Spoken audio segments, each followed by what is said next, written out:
To help build this business, you raised about $1 million from investors? A little bit more in the end, but yeah, correct, yeah. So a lot of founders that I speak to, that I've invested in, they really struggle to raise capital and get, $1 million is a lot of money for a new idea and a new business. What advice would you give to people on fundraising based on all the pitches and projections and experiences that you went through?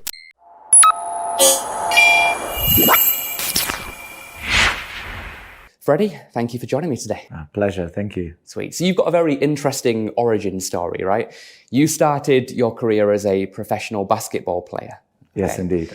Tell me a little bit about the mindset needed to succeed as like an athlete and how that can translate into the world of entrepreneurship. Yeah, I think there's so many similarities to when you compare building your sports career as an athlete and building a startup. Because if you think about this, when you suddenly have an idea and you want to turn this into a business, like the likelihood and the chances that you'll succeed, you have a big exit or you build a huge company, are so little. It's like fraction of a percent probably. Now that's very similar to when you're a kid, you pick up your football, basketball, whatever else you want to do.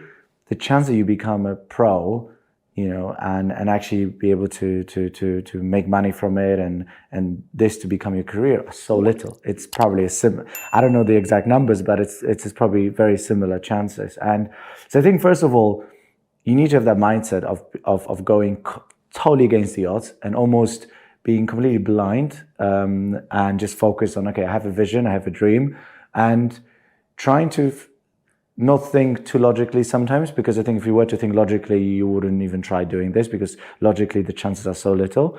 But you're so convinced and you put so much effort into that and I think so much discipline, and you're ready to basically take anything on the way.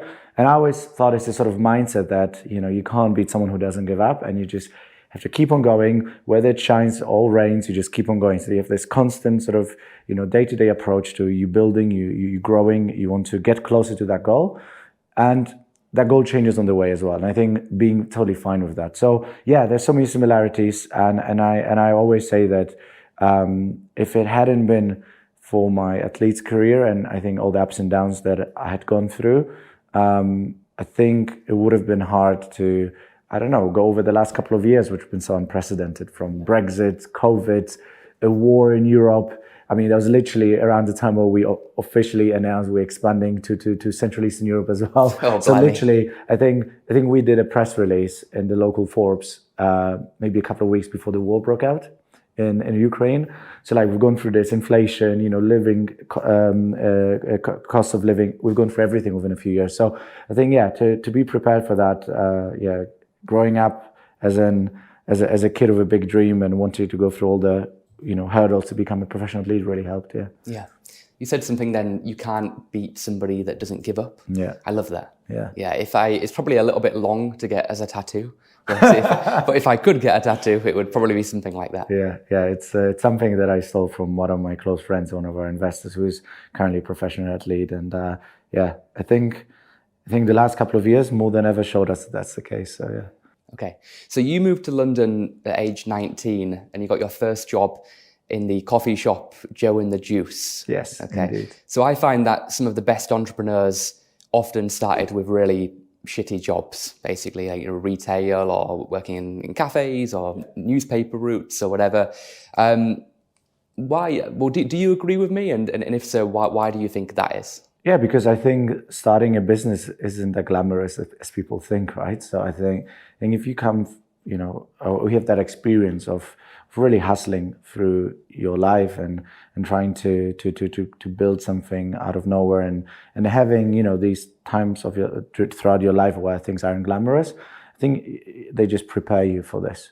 Because I feel like in the last, 10 years or whatever that's been, a lot of people build this beautiful image of being an entrepreneur, which is obviously, being on the front page of the Forbes magazine, of TechCrunch, and raising these big amounts of money, and it all feels so glamorous, but it actually isn't. And I think maybe that's the case. And when it comes to hospitality itself, I always felt like every person should almost have and 1 year working in a bar or coffee shop, I think this would make our society much better than it is. Yeah. Yeah. Well, you learn what good customer service is, right? And in many respects, it's one of the most important things as a founder, because when you begin, especially in the early days, there is no sales team, there is no support team. Correct. You're doing everything. So if you can't initially bringing those initial clients and then use that capital to scale, there is no scaling. There is no business.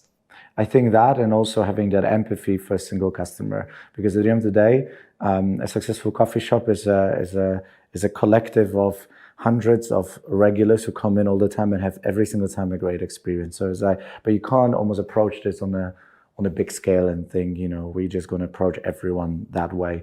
You really need to have that empathy. Every single customer needs to be looked after. So I think having sort of that while still really being ready to do the less sexy part of the work, which is, washing up, cleaning up, dealing with angry customers, and a lot of other things. It's hard work. It's hard work. It reminds me of something I heard the other day from the NVIDIA founder, Jensen. He said that he has cleaned more toilets than everybody who was in the audience combined that he was speaking to. And because of that, he was able to, go through the pain and the challenges and all of the difficulties where 99.9% of people would have given up at some point along the way. And now he's running one of the largest tech companies, businesses in general in history. Yeah, I think in general, it's I think too often, especially nowadays, where there's a lot of things built to make your life very comfortable and easy. We almost try to avoid challenges or pain, like not pain in a bad way. Your life shouldn't be constant pain and sweat and tears. Definitely not. And I think that sort of narrative is also wrong. But I think just being okay that sometimes it's tough and sometimes it isn't. And our life shouldn't be, our goal shouldn't be to avoid this. It's just part of game. Is like, it's sunny today, tomorrow might be hailing again in London. And that shouldn't really impact your happiness in life or your focus or your goals, right? So yeah, I think just understanding it's just part of the journey. Yeah, focus on what you can control rather than letting the weather dictate your emotion. Exactly. It's gonna be bad, it's gonna be good. You can't really have one without the other. You kind of need both, right? That's the beauty of life. Yeah. But understanding and recognizing that that's the reality of the situation. Correct. Yeah. Absolutely. Cool. So you did an interview last year with Wild About, and you said that your current company, Embargo, turns paper loyalty cards into powerful data and marketing tools, which I thought was a really great way of describing what you do, basically. To help build this business, you raised about $1 million from investors? A little bit more in the end, but correct, okay. So a lot of founders that I speak to, that I've invested in, they really struggle to raise capital and get, $1 million is a lot of money for a new idea and a new business. What advice would you give to people on fundraising based on all the pitches and projections and experiences that you went through? Yeah, I think just first of all, be prepared that nowadays it's probably been harder to raise than ever. And I think regardless whether you're a first-time founder, second-time founder, or whatever, it's never been more difficult. I actually bumped into a friend of mine who's built a unicorn business, exited from it, and now decided after 2-3 years set up his new company. And throughout all these years after he exited, he had all these VC investors come into him and say, whatever you set up, I want to give you money. Literally, you get almost, he showed me a term sheet where it literally said, whatever XYZ, his name, built, literally here's $1 million or $2 million on this valuation, like blindly. Yeah. I mean, fair enough. He's an incredible entrepreneur, but he just closed around and he did raise very well on a very high valuation, to be honest, something that a first-time founder in the current environment would really struggle to do. But even he said he never expected it to be so hard. I think it's, the last 1.5 probably years have been the toughest. And so definitely if you now go out to raise, you really have to have this tough mentality where you are okay with the fact that 9 out of 10 people will say no. And very often it really doesn't come down to your business, because you need to put yourself in their shoes, which is probably a lot of their portfolio companies failed in the last couple of years, or they had to now rescue them. They also trying to figure out what they do currently. I mean, I know a lot of my friends work in VC at the moment. I met them throughout the journey, and it's very common now. common to hear that a fund that used to make 15, 20 investments a year now makes 2 to 4 investments a year. So it had already been very tough to raise anyway. You'd be like that small percentage of startups that gets that money. Now it's even less. So be prepared for this. So that's one thing. So really come with that approach, like be enthusiastic, but be ready that most of the conversation will be a no. And I think secondly is like, don't wait. Don't try to almost think, I'm waiting for this big tier 1 VC that has to come in and then I'll talk to the others. We're in a world where just take on the investment that you find. Like, do not underestimate. If you're starting a business, I don't know how much you're raising, but don't think like, oh, this 25K ticket is, let me deal with it later. No. If someone really sees what you see, they want to come in that early, want to put in their money, get that commitment in, like, and start building up. Sometimes it's all about getting the momentum. You might want to raise, say, 500K for your first round, let's say. You're looking for that lead investor, okay, but if you have a couple of smaller ones who really believe in you and your vision and understand, maybe even smart money investors from your industry, get them together. Maybe you put together 100, 150K before you know it, and it's much easier to go to this lead investor, say, look, I already have these 5 guys on board. That's their experience as well. That's why they believe in me. And that's how you create momentum. So do not underestimate any potential investor. Do not wait for this big ticket to come and solve this. Yeah.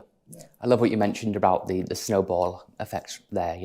It starts really, really slowly. It's really hard to begin. But if you can just get a few on board, it compounds and it gets faster and bigger and easier over time. Yeah, and I think sometimes people really, like, I'm a big advocate of angel investors, of investors who really care about your business. And to be honest, it's not that they will be a VC will probably on a monthly basis, sit down with you, ask for some reports and can certainly help in a big way going forward, help you raise the next round, etc. But what you have the angel investors is that it's a personal investment. They will probably be much faster to open up some networks. They'll have more people who probably regularly talk about you as well. And I think, it's they're usually also very patient. I think we live in a world where in the last couple of years that the landscape has changed so much. So it went from pre-pandemic where, it was high growth.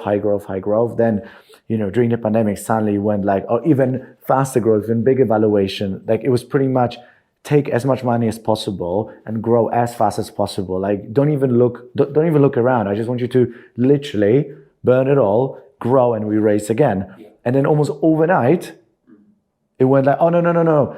Extend your runway. Try to find, break-even profitability. It's almost gone like from A to Z overnight completely in terms of focus. Yeah. And now the problem is that if you, as a founder, find yourself in this sort of game where you almost do what this 1 or 2 investors tell you to do, you stop trying to think what's best for your business. And sometimes the long-term value is not necessarily what they think, because they also have a KPI. They want to get their money back within a couple of years. That's the focus. That's the KPIs they need to hit. Which I completely understand why. Their math and their economics are very clear, and there's no doubt why they do this. But it might not always be the right thing for you as a business. So you always need to be, especially now more than ever, really agile to change that and adjust your strategy almost quarter to quarter.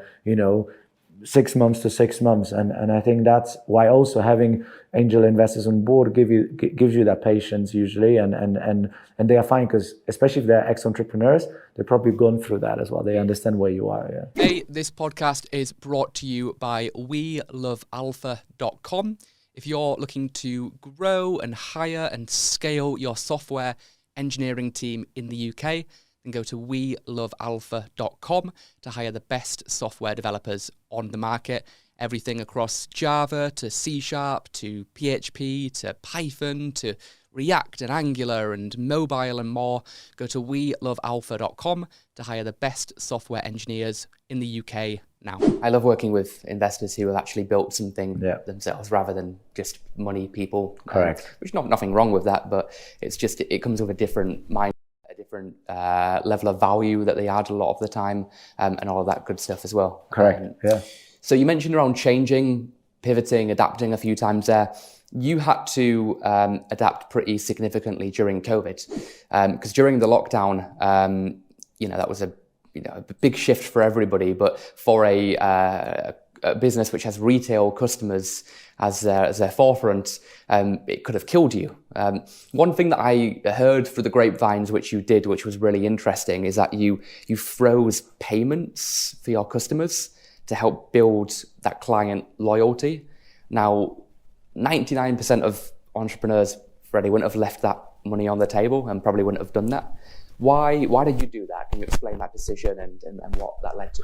So first of all, I think we're super early stage. The crazy thing was that we started commercializing, really sort of launched the heart of our product, which is a CRM, and we ultimately are a data engine and a marketing tool and a retention tool for hospitality businesses. What you see on the app side is a very simplified, let's say digital loyalty card that you can use in-store, delivery, pickup, but really the heart is the CRM. So, and we knew we can start charging and commercializing this once we have that CRM element. We believe that a loyalty card itself has no value if it doesn't really help you drive business and feed some data and help you really grow your venture. So we literally launched that, or the first version of it, end of summer 2019. And, it was sort of autumn 2019, and we started getting first paying customers and then sort of, feel like, okay, we're onto something. We open up our first proper round at that point. We're like, okay, let's raise at least 500-600K. And I think, we started getting some commitment, some momentum there. And obviously then COVID hit, which meant we lost literally almost the entire round, although we had it.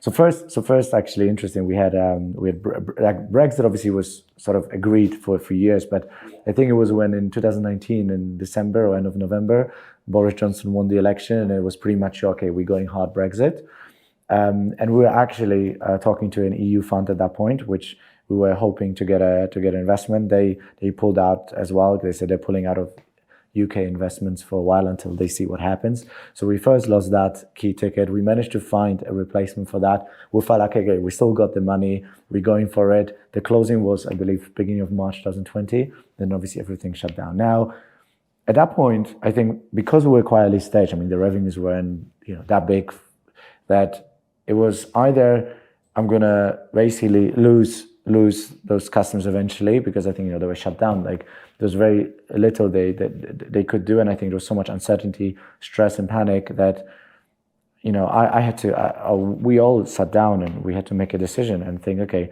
in the long term, we really believed this will be something that will push those businesses to understand that data is key. That having if you make all of your money from your consumers, you should probably know who they are, have a way to communicate with them, realize when they stop coming. If you reopen your shop, have a tool to invite them back, retain them. Like these things are obvious. They had been obvious for retailers, for the Tesco, Sainsbury's, for the Hiltons, but not so much for hospitality. So we thought in the long term, this whole situation will actually put them in make them face that challenge and face certain mistakes they could have made, and we can come as a partner. So I thought, do we now try to squeeze every penny, which probably would not be so significant anyway, but again, I didn't want to just try to squeeze every penny and make a couple of investors happy. Oh, I can show we still have revenue. Or do I think long term? And I say, look, if we now really support these businesses in this, the darkest moment, and really come, look, we're here to help. We're here to support you throughout the time, so you can build that customer base who still comes to you for that takeaway coffee, takeaway food, even throughout the pandemic. And then when you finally can reopen, use that data to sort of really not just survive, but thrive post out. Because I said eventually it will have to reopen. That was my bet at least, right? And I think then more than ever, you'll appreciate that database you build, that little customer base that you build on the platform. So we wanted to be there in the darkest moments. So we support, and to be honest, we built our business to generally support any size businesses in that industry, because we really felt they had never had proper tools who are not just a little nice to have, tech solution, but something that can really empower the business and their teams. And so we were like, if that's our mission, then now is the time to show it. We adjusted the product a lot. We put a lot of focus on quick service venues, coffee shops, bakeries, lunch places. Well, because they were the only ones open still for takeaway. Open, close. But we also realize that that's where that community and retention is the biggest, has the biggest impact. Because if you are like a high-end cocktail bar or a nightclub, in all honesty, your loyalty is built up maybe throughout the year. If you have a local lunch place or a coffee shop, let's say, here next to office, Hermanos is one of our customers. There's a couple actually we work with here. For them, that loyalty is almost on a daily basis. So that's where this tool, like you can see the power of it within a couple of weeks. So we really shifted to that. I remember I invested in like an e-scooter. I was just scooting around London, speaking to venues which are still open for takeaway, trying to support. And I just went, look, either we just wait for something to happen, or we just go out there and do what our mission is all about, which is supporting those businesses. So yeah, I spent the entire pandemic just scooting around London and trying to help. Obviously, all within whatever was allowed to. If you couldn't really leave, there were times where you were almost not allowed to leave your flat. Obviously, I couldn't do much. But whenever there was at least this optionality to go, let's say, to a grocery store, I would literally scoot to maybe a grocery store a little bit further, right, without taking the public transport, and try to speak to those venues around, yeah. It's funny, really, like the founder of a loyalty app which helps businesses get more loyalty from their customers was doing pretty wild things to build more loyalty with your own clientele as well. But, it clearly worked, and you supported those businesses throughout that pandemic period, and in many of them obviously still now working with you and continuing to help you thrive, really. So yeah, I think it also established something in our team where we really build this sort of culture of like, we're here to help, we're here to support, we want to educate. Even if some customers hadn't signed up back then, a few others ended up turning around and signing up with us even last year, at least I remember where we were reaching out back then. And I think education, at the end of the day, we want to show that, loyalty, active customer management, using the power of data to boost your sales and revenues and retention is such a big subject, but can actually be implemented in an easy way. And this is what we always say, is like, yeah, the loyalty card is just that hook, is something simple to use for the like your regulars and members of staff. But what we provide is something much bigger. It's this, today, it's a digital tool which captures your in-store transactions, like customers, you can use it to order, click and collect, delivery, staff tipping. We can integrate with your POS system. We can provide you all your sort of data marketing suite to actually, for the first time, go as a business. I have X amount of regulars, 20% have not been back for a while. Oh, they used to visit me every 2 weeks. Now they visit me every week. So clearly I've been doing something right.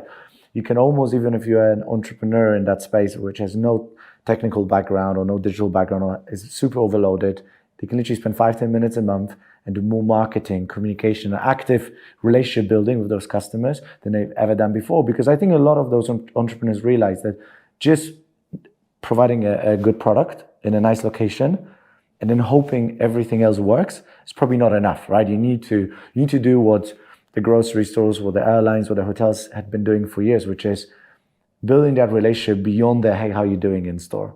Yeah. Let's finish with some thoughts on, I guess, mindsets. Your Instagram bio reads, always happy, never satisfied. I love that. Yeah. Tell me a little bit more about that, I guess, philosophy.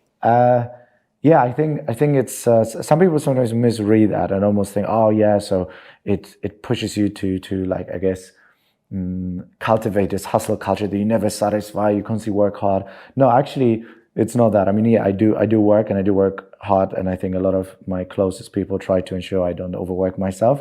But I think the main thing that comes from it is that you should always be happy. You should always appreciate. Like your happiness should not come just from, let's say, this achievement or that achievement, because there's a lot to appreciate every day.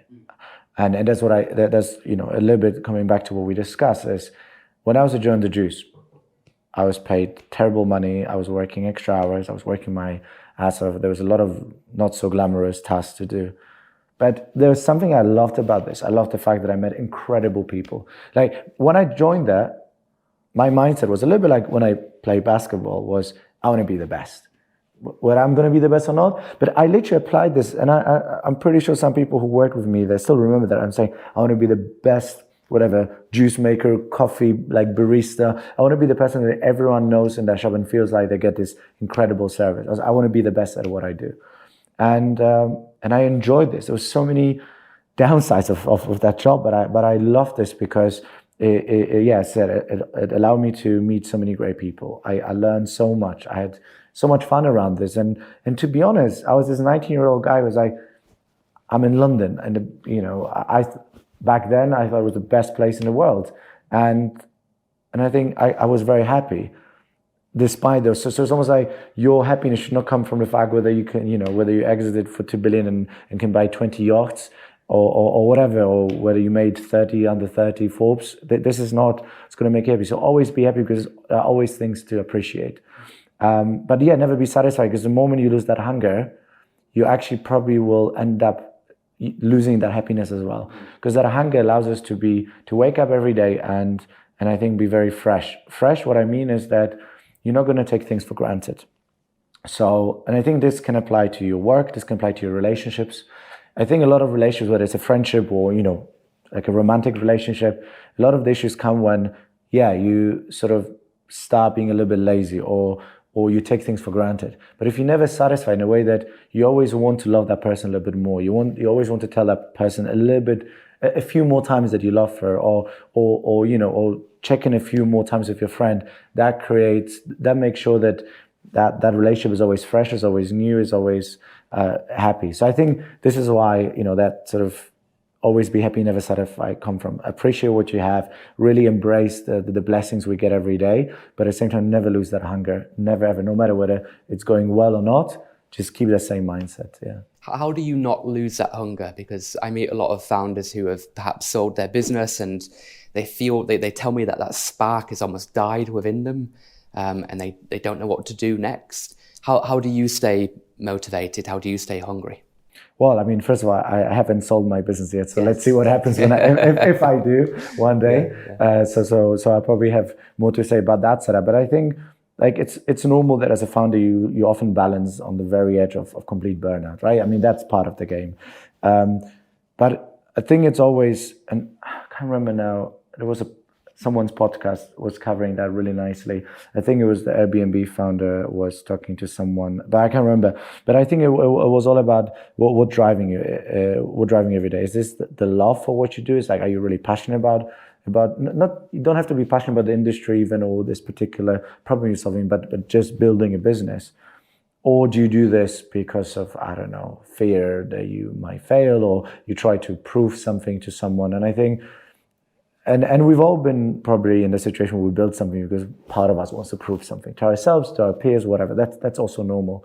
But I think it's important on the way to find why we love what we do, why we're passionate about what we do. And again, be able to sometimes go, I'm really happy about this. Like, find that happiness whilst keeping that hunger. And I think if you are really passionate about doing what you do, it's hard to lose motivation. And even if you lose it for a day, for a week even, it's also fine. You're almost being accepting that. It's a little bit like with an athlete. Like, you can love the game, you can love playing whatever, basketball, football, etc. But there will be weeks where you would really love to take a holiday and time off. And I think that's also okay. You shouldn't then feel like I'm losing hunger just because I feel like I need to rest or take 2 weeks off. Again, it probably sounds funny me saying this because I'm usually guilty of not taking enough holidays and days off. But I think it all depends what's your inner motivation to do these things. I really do struggle with taking breaks. I often say, for me, a holiday is like doing email on a beach or something. Which is obviously quite a common thing, I guess, for people that have started a business. Are you the same, or are you able to switch off a little bit more? I think what I've managed to do probably in the last 1.5 years is that because I've taken so little time off, that when I did, it was usually quite short periods of time, like, I don't know, 5 days, 6 days, max 3 days. I tried to ensure, I made sure that I am only available within certain times. I made that very clear to my team. But it was very short periods of time. So I think that is a win where I learned, I think, last couple of times I went away to really maybe, take one call max for the time or two, like not really end up working half of the day. I don't think I've ever managed to completely like switch off, almost like I'm leaving my phone. I don't think I'm capable of doing this. And that's normal, I think, at that stage of the business. I'm yet to take a holiday that's longer than 8 days in my entire life, actually. Because even when I was at school, I would play, I would try to become a professional basketball player. So I was either at school or playing or practicing. So I think I've been in that setup for many years now. But yeah, I think again, it's what I find personally is that you read so much about this, and I think we've gone through a moment where for many years it was pushing this hustle culture. Like, oh, you have to work 24/7, like wake up 4 a.m. every day and do this, do that. That's the way to go. Now we go in the other extreme. We're like, no, you need this work-life balance. This is bullshit, whatever. Like, you shouldn't be doing this. And I think we're in the moment right now where we have this perfect opportunity to look at the both extremes and really find the perfect way how to blend it, because I think none of those extremes are good. It's more like there will be times where you need to go full on hustle, like literally 18, 20 hours a day. That's normal. But you just need to ensure it's not becoming, you don't become addicted to this, or you don't know how to do it otherwise, because eventually this will burn you out. Again, I know it. But then I think just almost trying to make building a startup a 9-to-5 job while you have all the time in the world for everything else. Maybe eventually, once you become less operationally involved, it's maybe possible. I don't know. I haven't been there yet. But I think that's also a bit of a lie. So I think it's really trying to understand the both, but also finding what works for you, what works for a company. It's whatever you read out there about fundraising, work-life balance. Take the best what's out there and make it yours. Make it better, make it work for yourself, because no advice should be copy-pasted in your life, I feel. Yeah. Like, it's so easy to read books on business, on building a company, on personal development, and try to apply that specifically to your life. But there's so many nuances involved. Like, I've got a 1-year-old. I can't be doing some of the things that are recommended, right? Might be reading a book from somebody who's living in a different country, in a different industry, and it's not a copy and paste. So I like to say that you should read from a wide variety of people and perspectives and opinions and industries, and try to distill a little bit from each of them to kind of make that who you are. Use it as an inspiration, right? To maybe challenge the way you think about something. But it should always be you thinking that through and engineering then that process idea and all of that. You can't copy paste, because also whatever you hear and read is just like a small fraction of probably the entire life of the whole setup. You can't possibly get into their shoes fully, and they don't live your life. Other things might make them happy or stressed or anxious or relaxed. So like you need to make it yours, no matter what that is. Yeah. Cool. Well, thank you so much, Freddie, for sharing today. You've talked about, building a business, the harsh realities of startup life, to raising money, to, the importance of customer service and working shitty jobs and being a pro athlete and everything in between, really. If people have resonated and they want to check out your business, where should they go to? What should they check out? Yeah, I think if they can go on our website, embargo.com. It's going through a revamp very soon. Given that we've been pushing our product development faster than we can update our website at the moment. But also if someone wants to reach out personally, you can find me on LinkedIn under Frederick Szydlowski. You'll probably find this in the caption of that episode. Please reach out, whatever that is. I always try to be as responsive as I possibly can. So yeah, definitely keen to have a chat. Awesome. All right. Awesome. Thank you so much. Thank you. Cheers. Hey, thanks for watching this podcast. Make sure that you like, subscribe, follow, comment, etc., etc. And I'll see you in the next episode.